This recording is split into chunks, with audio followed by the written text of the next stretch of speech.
सदस्य डॉक्टर वीरेंद्र कुमार।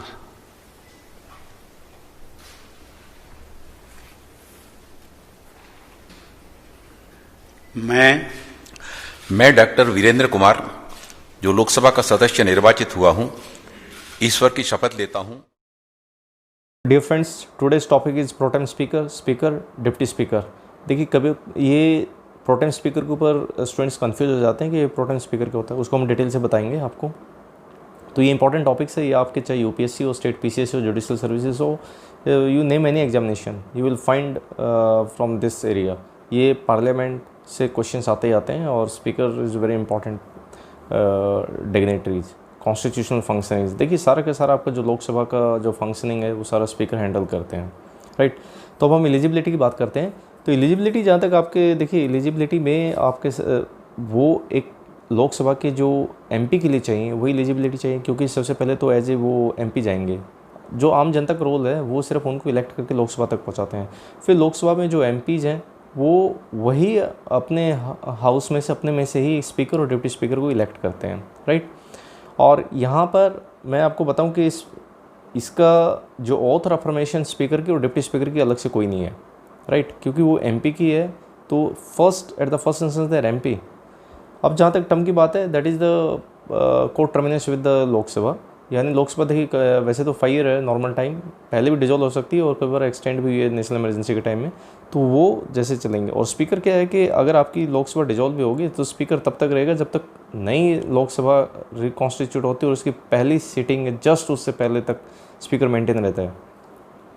आपका date of election की बात करते हैं तो देखिए इसमें प्रेसिडेंट देता है आपका स्पीकर की इलेक्शन की, क्योंकि जो प्रेसिडेंट है आपका is the part of the parliament, Lok Sabha, Rajya Sabha and the president. आपका डिप्टी स्पीकर की जो इलेक्शन की जो डेट है वो स्पीकर, क्योंकि स्पीकर आ चुका होता है और तब तक तो स्पीकर फिर डिप्टी स्पीकर की इलेक्शन के लिए डेट देता है।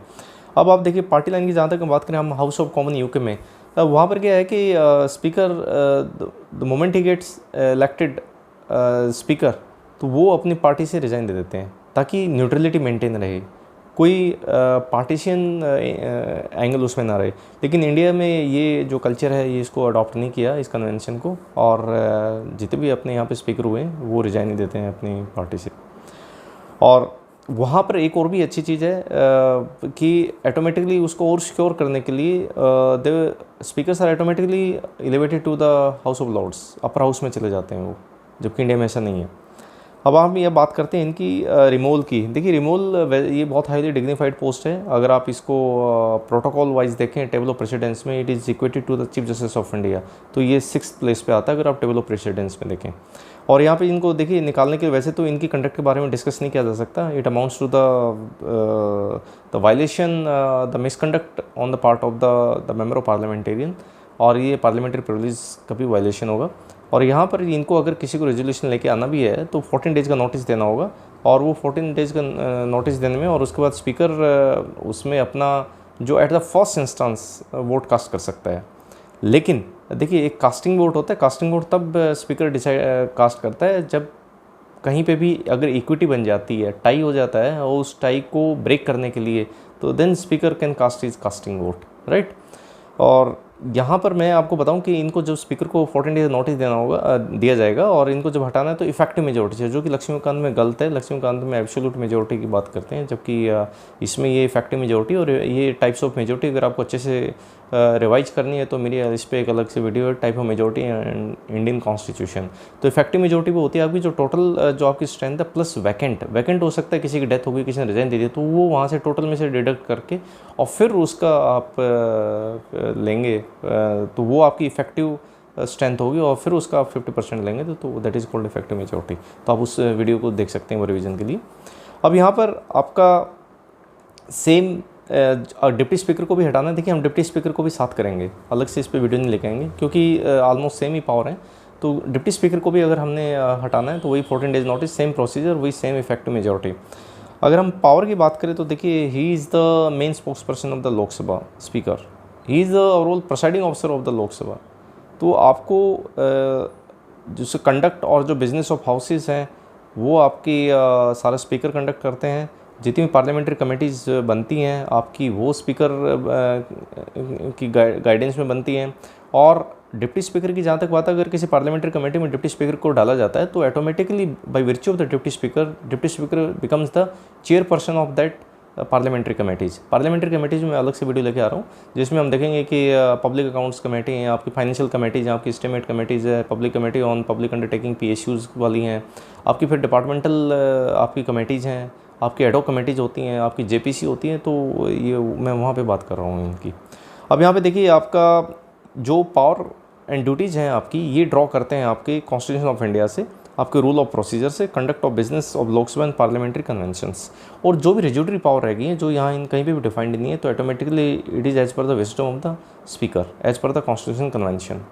अब यहाँ पर हम अगर इसकी मनी बिल की बात करते हैं तो जो फाइनल मोहर लगती है वो आपके स्पीकर लगाते हैं। अगर मैं आपके आधार बिल की बात करूं तो क्योंकि देखिए इसमें जो कांग्रेस थी उस समय जब आधार बिल लेके आए तो एज ए इन्होंने बीजेपी गवर्नमेंट ने एज ए इसको मनी बिल प्रोड्यूस किया। और मनी बिल क्या है कि final authority who decides it is a money bill और not, the speaker is the final authority to testify कि it is yes money bill. और एक बार अगर वो मनी बिल डिक्लेयर हो गई तो फिर मनी बिल एज ए आपको पता ही है कि लोकसभा उसमें काफ़ी अपर हैंड रहता है, Rajya Sabha at the maximum 14 days ही उसको रख सकती है। तो राज्यसभा का उसमें बहुत ज़्यादा कुछ से है नहीं, जस्ट ओनली मेयर रिकमेंडेशन, इससे ज़्यादा राज्यसभा कुछ कर नहीं सकती मनी बिल में।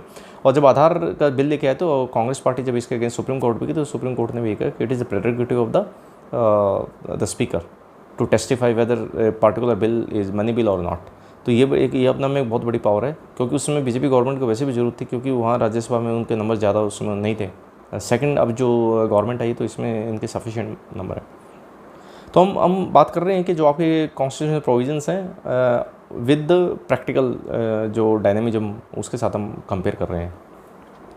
अब देखिए ज्वाइंट सेशन है, आर्टिकल 108 ज्वाइंट सेशन में आपको पता ही है कि आपका ज्वाइंट सेशन इसीलिए कॉन्स्टिट्यूशन इनकॉर्पोरेट किया गया कि जहाँ पे डेडलॉक बन जाता है तो ताकि बिल को पास किया जा सके, राइट। अभी जब ज्वाइंट सेशन होता है तो उसको प्रेसाइड करेंगे आपके स्पीकर, नॉट चेयरमैन। तो यहाँ पे ऑटोमेटिकली इंडिकेट्स कर रहा है कि थोड़ा सा जो टिल्ट है पावर का वो लोकसभा की तरफ है, राइट। अब हम अगर एंटी डिफेक्शन लॉ की बात करते हैं तो एंटी डिफेक्शन लॉ में देखिए वो आपके अगर राज्यसभा में तो ऑब्वियसली चेयरमैन है आपकी, अगर स्टेट असेंबली में तो वहाँ के स्पीकर हैं, और सेमी लोकसभा में तो स्पीकर हैं आपके। एंटी डिफेक्शन लॉ के अलग से एक टॉपिक है, उस पर अलग से फिर कभी देखेंगे। लेकिन यहाँ पर मैं ये कहना चाह रहा हूँ कि जो सारी फाइनल अथॉरिटी है एंटी डिफेक्शन लॉ में आपकी वो स्पीकर के ऊपर है। वो अलग बात है कि 1992 में जो एक फैसला है क्योतो होलोन वाला, उसमें कोर्ट ने बोला कि speaker acts as a tribunal, और ट्रिब्यूनल से हमेशा अपील जा सकती है हाई कोर्ट में एंड देन सुप्रीम कोर्ट में। तो यहाँ पर जो एक इनका जो स्पीकर का स्टेटस लो डाउन किया गया, आई थिंक ये एक रिसेंटमेंट भी हो सकती है।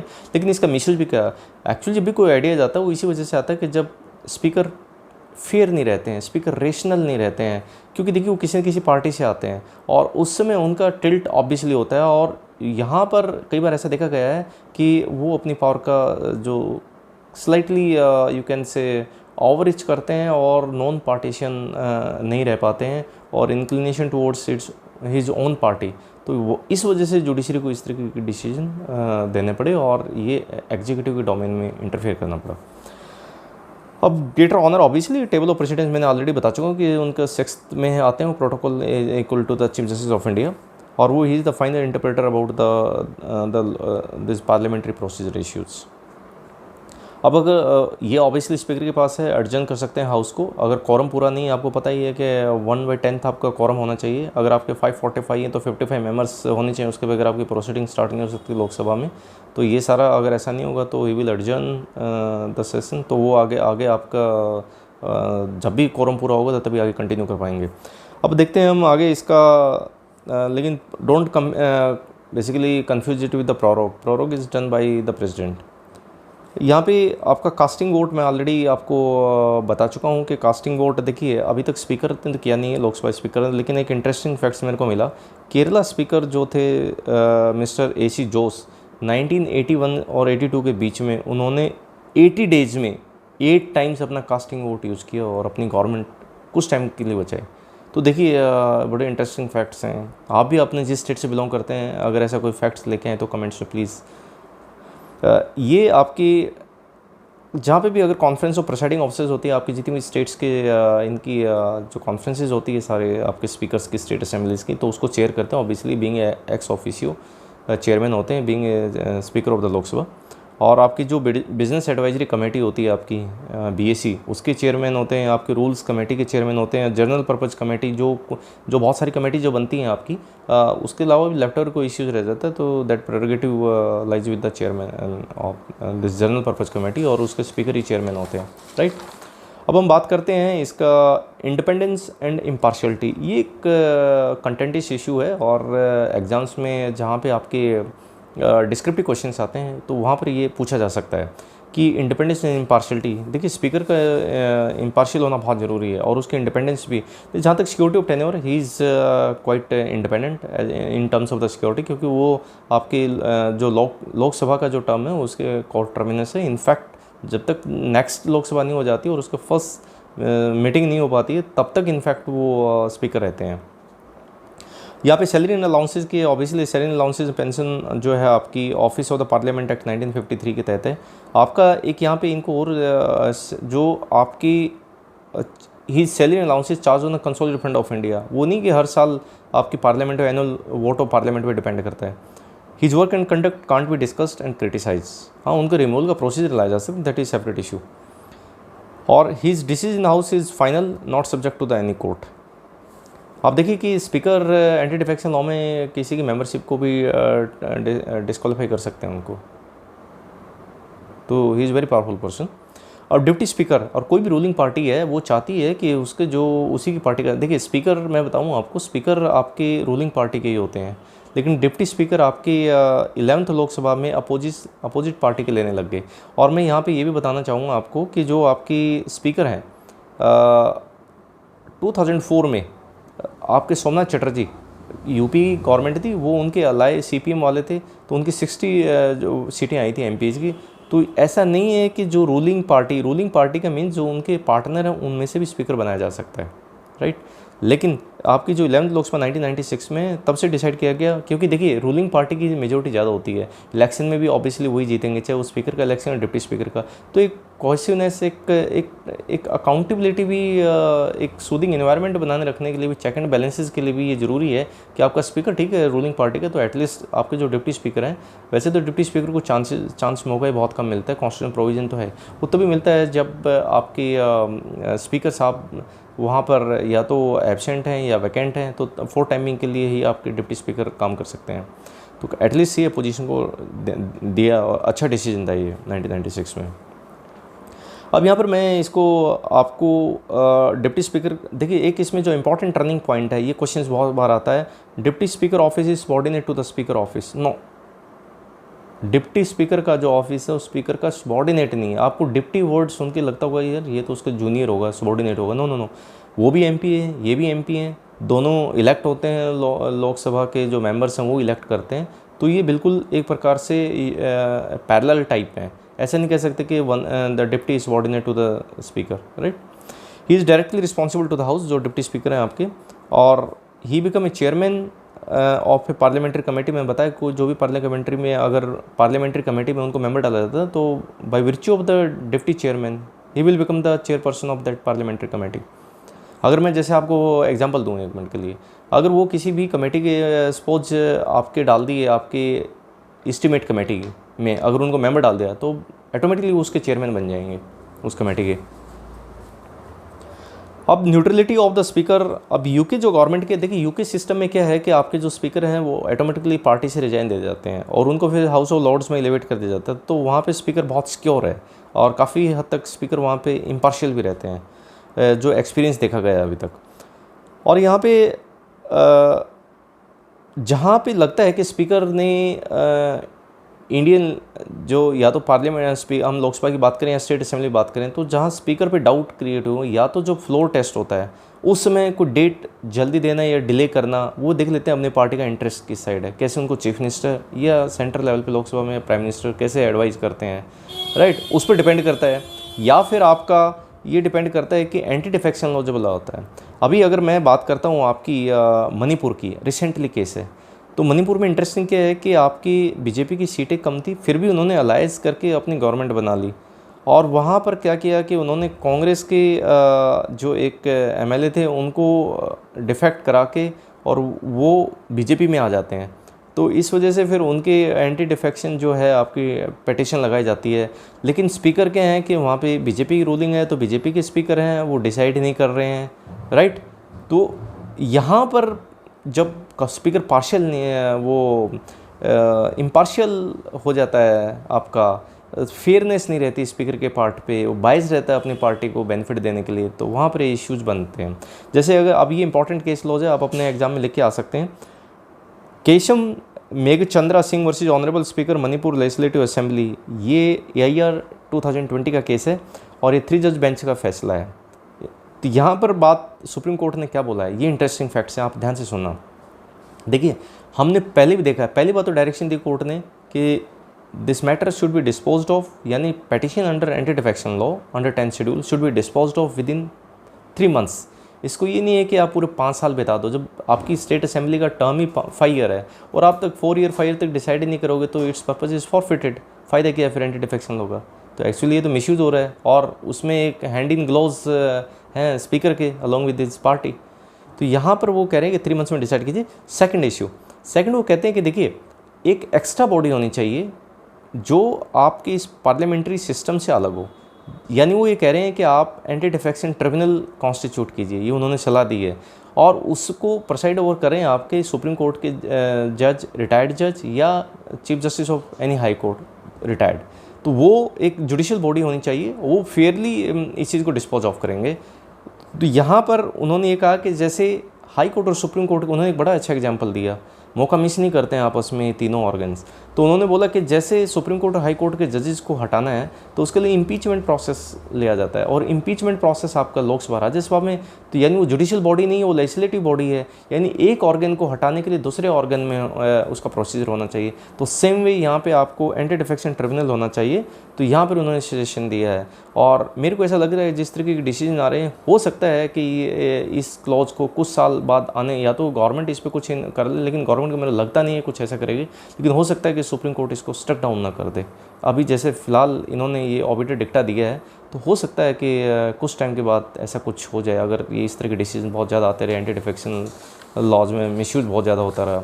और इनफैक्ट आपके जो चेयरमैन हैं राज्यसभा के, हमारे वाइस प्रेसिडेंट, उन्होंने बोला भी कि जो एंटी डिफेक्शन लॉ की जो पिटीशन है वो इमीडिएटली डिस्पोज ऑफ करनी चाहिए, और जब वो आए तो उन्होंने बहुत जल्दी डिस्पोज ऑफ की भी थी अपनी जो भी राज्यसभा में जो पिटीशन पड़ी थी। तो यहाँ पर अब हम बात करते हैं कुछ इसके एक इंटरेस्टिंग फैक्ट्स मैं आपको बताना चाहता हूँ। Whether an MP expelled by his party could continue as a speaker, ये बड़ा इंटरेस्टिंग क्वेश्चन है। अगर जैसे मैं आपको एक एग्जांपल रियल केस बताता हूँ, जैसे मेजर आपके सोमनाथ चटर्जी आपके स्पीकर थे UPA 1 गवर्नमेंट में, जो भी मैंने बताया था CPM से थे। तो कांग्रेस ने, क्योंकि देखिए वो 10 टाइम्स MP रह गए थे, वो सिर्फ एक बार ममता बनर्जी से एक बार इलेक्शन हारे थे अपने कैरियर में, इंटायर कैरियर में। तो बड़े ऑनेस्ट और बड़े बहुत स्ट्रेट फॉरवर्ड और कॉन्स्टिट्यूशनल एक्सपर्ट थे वो। आई थिंक लास्ट ईयर ही उनकी डेथ हुई है। तो वो आपके सोमनाथ चटर्जी जो साहब थे वो CPM से थे, और होता क्या है कि गवर्नमेंट ने Indo US civil nuclear agreement किया था, जिसके अगेंस्ट काफ़ी अपोजिशन पार्टीज भी थी। इनफैक्ट इनके जो अलाय थे, CPM थी पार्टी थी, वो भी प्रकाश राज जो थे वो भी इनसे उन्होंने मना कर दिया था कि हम अपनी जो सपोर्ट है विड्रॉ कर लेंगे। लेकिन Manmohan Singh government, UPA 1 government went ahead with the nuclear deal, civil nuclear deal के साथ गए, तो इस वजह से CPM ने विड्रॉ कर लिया। और होता क्या है कि जो इनका पॉलिट ब्यूरो होता है CPM का, उन्होंने इनफैक्ट स्पीकर को भी बोला कि भाई आप हमारी पार्टी से बिलोंग करते हो, you resign from the speakership, जब हम ही अलग हो रहे हैं। लेकिन उन्होंने बोला कि नहीं, the speaker is above the party, speaker is a constitutional post, I will maintain the dignity of the speaker post. तो इस वजह से फिर क्या किया कि CPM पॉलिट ब्यूरो ने उनको पार्टी से निकाल दिया। तो उन्होंने बोला भी 2 दिन के एक सेशन के बाद जब उनको निकाला गया, तो उन्होंने बोला कि I know my political future now, but I don't care, I am speaker, I am a constitutional post holder, I will protect its dignity. और उन्होंने रिजाइन नहीं दिया। तो तब ये क्वेश्चन आया कि अगर कोई स्पीकर बन गया और पार्टी ने उसको निष्कासित कर दिया, एक्सपेल्ड कर दिया, तो क्या can he continue as a speaker? तो फिर जब इस केस में बात आया और जो कॉन्स्टिट्यूशनल एक्सपर्ट्स थे तो उन्होंने ये बात किया, फाइनली सेटल हो गए हैं, और ये बोला गया कि यस, अगर आपके उन्होंने विप इशू नहीं की थी, WHIP विप, विप मीन चाबुक मास्टर, यानी पार्टी जो विप, हर पॉलिटिकल पार्टी अपना एक विप और डिप्टी विप डेजिग्नेट करती हैं, और तब भी कोई इस तरह की डिसीजन या वोटिंग होती है तो वो पार्टी गाइडलाइंस इशू करती हैं कि उनके जो MPs हैं या स्टेट लेवल पे MLAs हैं वो उस पार्टी की लाइन फॉलो करेंगे। अगर उसके अगेंस्ट जाएंगे तो उनके अगेंस्ट उनको एक्सपेल किया जा सकता है, पार्टी डिसिप्लिन एक्शन ले सकती है। तो यहाँ पर जब ये डिसीजन लगा कि जब विप इन्होंने CPM वालों ने इशू नहीं की थी तो ये एंटी डिफेक्शन लॉ इनके ऊपर लागू नहीं होगा, and he had continued as a speaker. और उसके बाद उन्होंने नेक्स्ट 10 ईयर्स वो पॉलिटिकल एक्टिविटीज से दूर रहे टिल हिज डेथ। तो यहाँ पर ऐसे भी कुछ लोग होते हैं, जैसे TN सेशन साहब ने चीफ इलेक्शन कमिश्नर थे जब, तो एक इलेक्शन कमीशंस का स्टेटस बहुत अपराइट किया। तो ऐसे ही सोमनाथ चटर्जी साहब का भी काफ़ी कंट्रीब्यूशन रहा है। एक बार मेरे को याद है कि सुप्रीम कोर्ट ने भी इनको नोटिस इशू कर दिया था, तो he defied that order, no no no no, I follow the doctrine of separation of power, supreme court can issue an notice to a speaker. तो अब मैं यहाँ पे कुछ फैक्ट शेयर करना चाहता हूँ आप लोगों के साथ। तो देखिए, ये आपके जो नॉर्मल लेवल के जो एग्ज़ाम्स होते हैं उन्हें पूछा जा सकता है। जैसे 1920 स्पीकर कौन थे सबसे पहले, ये था आपके फ्रेडरिक वाइट, आपके डिप्टी स्पीकर सच्चिदानंद सिन्हा। आपके 1925 में जो फर्स्ट इंडियन इलेक्टेड स्पीकर थे वो थे विठल भाई जे पटेल। अब इंडिपेंडेंस की बात करते हैं आफ्टर, पहले स्पीकर ये आपको जरूर पता होना चाहिए, GV मावलंकर, इनके नाम पे काफ़ी मेमोरियल लेक्चर भी होते हैं। और आपके जो फर्स्ट डिप्टी स्पीकर थे अयंगर साहब थे। अब पैनल ऑफ चेयरपर्सन लोकसभा ही बनता है। जब देखिए स्पीकर और डिप्टी स्पीकर हम देख चुके हैं, तो एक at least not more than 10 chairperson की एक पैनल बनाया जाता है और वो स्पीकर ही साहब ही बनाते हैं, स्पीकर नॉमिनेट करते हैं उनको, राइट। देखिए ये जो चेयरपर्सन ही नॉमिनेट स्पीकर करते हैं, लेकिन स्पीकर और डिप्टी स्पीकर खुद इलेक्ट होते हैं। तो यहाँ पे आपको याद रखना है, अगर स्पीकर और डिप्टी स्पीकर एब्सेंट हैं, मैंने वैकेंट नहीं बोला है, वैकेंट कब होता है, या तो रिजाइन दे दिया या डेथ हो गई या खुद छोड़ दिया उन्होंने। तो ये अगर एब्सेंट हैं, मान ले हेल्थ इश्यू की वजह से कहीं बाहर गए हुए हैं, तो उस समय आपके जो पैनल ऑफ चेयरपर्सन जो मैंने बताया अभी, जो स्पीकर बना के गए हैं, तो वो आपके चेयर करेंगे उस समय। लेकिन अगर बोथ स्पीकर और डिप्टी स्पीकर पोस्ट वैकेंट हो जाती हैं, तो उस समय प्रेसिडेंट फिर क्या करेंगे, president will appoint till new candidate is elected. तो उसमें प्रेसिडेंट का रोल आता है। अब जो इंटरेस्टिंग बात मैं बात करना चाह रहा हूँ आपके साथ, स्पीकर, ये प्रोटेम स्पीकर की, ये प्रोटेम स्पीकर क्या होता है। अब इंटरेस्टिंगली देखिए, मैं आपको लेटेस्ट एग्जांपल से बताना चाहूँगा। प्रोटेम स्पीकर जो होता है आपका, जैसे सुमित्रा महाजन जी 16th लोकसभा, मोदी साहब की जो पहली गवर्नमेंट 2014 से लेकर 2019 तक है, उसमें सुमित्रा महाजन जी आपके लोकसभा स्पीकर थे। लोकसभा स्पीकर कंटिन्यू करते हैं जब तक नेक्स्ट आपकी लोकसभा का इलेक्शन होता है, और पहली जो मीटिंग होती है जस्ट उससे पहले तक रहते हैं, राइट। अब आपकी जो फर्स्ट जो लोकसभा, अब उसमें कोई ना कोई तो चेयर करेगा, नई लोकसभा आ गई है, तो उस समय आपके जो प्रेसिडेंट यूजुअली क्या करते हैं कि, यूजुअली वर्ड है, ये कन्फ्यूजन करने के लिए यहाँ पे भी क्वेश्चन बनाया जा सकता है, जो आपकी यूजुअली सीनियर मोस्ट मेंबर, ऐसा नहीं है कि वो किसी जूनियर को ही बना सकते हैं, लेकिन यूजुअली एक प्रोटोकॉल रखा जाता है। क्या अभी आपकी, अगर मैं अभी बात करूं, जो नई गवर्नमेंट अब 2019 में बनी, तो श्री वीरेंद्र कुमार बीजेपी के MP थे, 7 टाइम्स MP रहे, तो ऑब्वियसली काफ़ी सीनियर थे। तो यहाँ पर जनरली ये जो आपकी सीनियर्स की ही एक ट्रेडिशन है, तो यहाँ पे प्रेसिडेंट आपके अपॉइंट करते हैं, और ये वीरेंद्र सिंह रहे आपके 3 दिन के लिए प्रोटेम स्पीकर। और पहले ही दिन क्या हुआ कि इनको जैसे ओथ दिलाई, प्रेसिडेंट साहब प्रोटेम स्पीकर को दिलाते हैं। फिर उसके बाद इन्होंने 17 और 18 को क्या किया कि सभी MPs को ओथ दिलाई, राइट।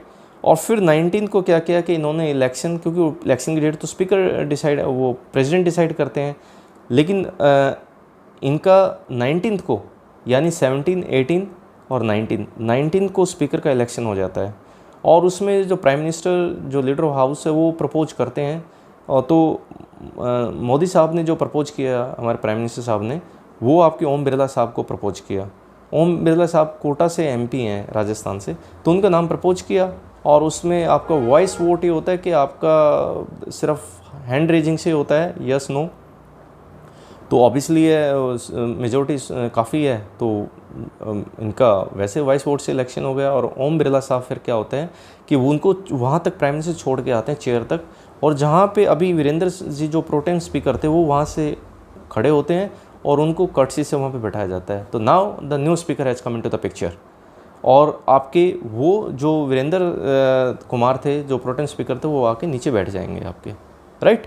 तो इस तरीके से आपके नए स्पीकर हो गए। तो आपका चैनल क्या है कि पुराना जो स्पीकर है वो रहता है आपकी फर्स्ट, जो आपकी नई जो आपकी इलेक्शन जो बनी, लोकसभा बनी कॉन्स्टिट्यूट, उसकी फर्स्ट मीटिंग से उससे पहले, उसके बाद प्रोटेम स्पीकर फिर क्या करते हैं, फिर 2 या 3 या 4 दिन में जल्दी से जल्दी सारी कार्रवाई कर लेते हैं और फिर स्पीकर का इलेक्शन होता है। तो इस तरीके से ये सारा आपका एक क्रोनोलॉजिकल ऑर्डर मैंने बताया है, और आई होप आप लोगों को कुछ फ़ायदा हुआ होगा। फिर भी कोई डाउट्स है तो आप प्लीज़ कमेंट बॉक्स में लिख दीजिए, क्योंकि कोई ना कोई चीज़ आदमी भूल ही जाता है। ये बहुत सारे इसमें कुछ फैक्चुअल्स भी हैं। स्टिल अगर कोई डाउट है तो प्लीज़ कमेंट बॉक्स में लिखिए, और आपको जो भी अच्छा लगता है तो आप शेयर कीजिए इस पर। एंड मैं इसी के साथ अपनी ये जो वीडियो है यहाँ पे पॉज कर रहा हूँ। Thank you, so nice of you. जय हिंद।